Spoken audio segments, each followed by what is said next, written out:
संजीव झा जी, सीधे आपका रुख करते हुए 2024 की लड़ाई के लिए अब आम आदमी पार्टी के भीतर तो पंजाब में जोश बढ़ गया है।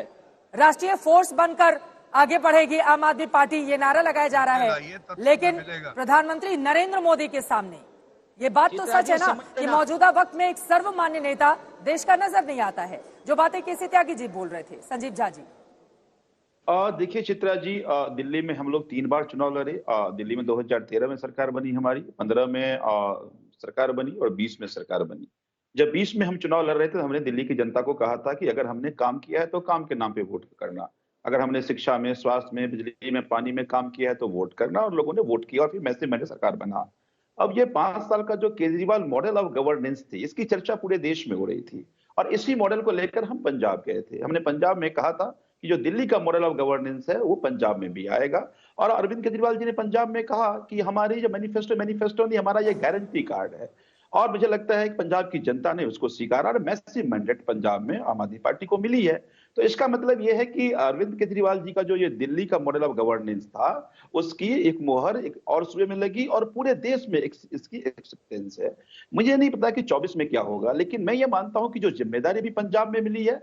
देखिए, दिल्ली में हमें आधी अधूरी स्टेट है, 50% के स्टेट में हमने 100% काम किया है। अब हमें 100% स्टेट मिला, 200% काम करना है। वो तमाम वादे जो हमने पंजाब की जनता से किए, जो आम आदमी पार्टी ने पंजाब की जनता से किए, उस पर काम करना। इसी तरह से जब हम कहते हैं कि एक नेशनल फोर्स बन रहे हैं, मतलब पूरे देश के लोग ये चाहते हैं कि हमारे यहाँ भी शिक्षा में वही काम हो जो दिल्ली में हुआ, हमारे यहाँ भी स्वास्थ्य में वही काम हो जो दिल्ली में हुआ, हमारे वो तमाम वो काम जो दिल्ली में हुए हमारे यहाँ भी हो। यही कारण है कि अलग अलग स्टेट में लोग ये चाह रहे हैं कि हमारे आम आदमी पार्टी की सरकार बने, तो हम वो काम कर रहे हैं। 2024 में जब समय आएगा तो जनता तय करेगी कि किसकी सरकार बनेगी, किसकी सरकार नहीं बनेगी। मुझे लगता है कि अभी बहुत जल्दी है। लेकिन एक बात जरूर, अभी गौरव भाटिया जी कह रहे थे कि देखिए कल चुनाव खत्म हुआ और हमारे प्रधानमंत्री चुनाव प्रचार करने के लिए गुजरात गए।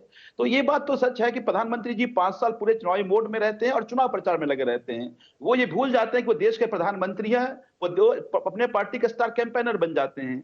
तो आज तभी ये देश का दशा है। तो मुझे ये लगता है कि प्रधानमंत्री जी को अपने पार्टी का स्टार कैंपेनर बनने से बजाय देश की जनता ने बड़ी मैंडेट से प्रधानमंत्री बनाया, तो देश के जनता के लिए काम करते तो ज्यादा अच्छा होता।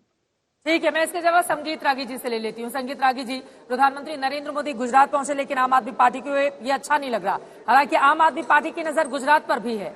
वो कह रहे हैं कि पूरे हमेशा ये लोग चुनाव प्रचार के मोड में ही रहते हैं। देखिए, प्रधानमंत्री जी प्रधानमंत्री तो हैं, लेकिन भारतीय जनता पार्टी के सबसे शीर्षस्थ नेता भी हैं। ये उनको नहीं भूलना चाहिए। और जो पार्लियामेंट्री डेमोक्रेसी में जो होता है, प्रधानमंत्री जो कर रहे हैं वो लगभग सारे प्रधानमंत्रियों ने किया है। दूसरी बात मैं कहना चाहता हूं, देखिए चारों जगह यदि Bharatiya Janata party anti incumbency को बीट करके सरकार में दोबारा लौटती है तो इसके 2 ही मायने हैं। या तो विपक्ष पूरा निकम्मा है जिसकी क्रेडिबिलिटी बहुत खत्म हो गई है, वो तमाम जितने सवाल थे, बेरोजगारी का सवाल, महंगाई का सवाल, कोरोना मैनेजमेंट का सवाल, इन सारों को दरकिनार करते हुए उनको लगता है कि विपक्ष से बेहतर जो है, विपक्ष ऐसा इससे बेहतर नहीं दे सकता था, भारतीय जनता पार्टी ही दे सकती थी, इसलिए भारतीय जनता पार्टी को चुना। तीसरी बात, कांग्रेस का जहां तक सवाल है, मुझे लगता है कांग्रेस एक ऑटो इम्यून डिजीज होता है, उस ऑटो इम्यून डिजीज का शिकार हो गया है। ऑटो इम्यून डिजीज में एक सेल जो होता है अपने ही बॉडी के सेल को खाना शुरू कर देता है और मारना शुरू करता है। मुझे लगता है कि कांग्रेस के अंदर जो है वो गांधी परिवार का नेतृत्व जो है वो कांग्रेस के लिए बहुत भारी पड़ रहा है। किसी को यह नहीं भूलना चाहिए कि सिद्धू राहुल गांधी के पसंद थे। सिद्धू जो है वो रावत जी को वहां पसंद नहीं करते थे, उत्तराखंड में नहीं पसंद करते थे। तो इनके गांधी परिवार के अंदर की जो लड़ाई है, सत्ता की अपनी वर्चस्व की लड़ाई है, वो कांग्रेस के लिए बहुत भारी पड़ रहा है। चौथी बात एक कहना चाहता हूं कि देखिए 2024 में अभी फिलहाल तो मुझे नहीं लगता है कि नरेंद्र मोदी जी को चुनौती मिल रही है, लेकिन राजनीति में कुछ भी हो सकता है, मैं इस संभावना से इनकार नहीं करता हूं। लेकिन हमें यह भी नहीं भूलना चाहिए कि 2024 से पहले राष्ट्रीय नेतृत्व करने के लिए अब 3 कंपोनेंट सामने, 3 पार्टियां सामने खड़ी हो गई।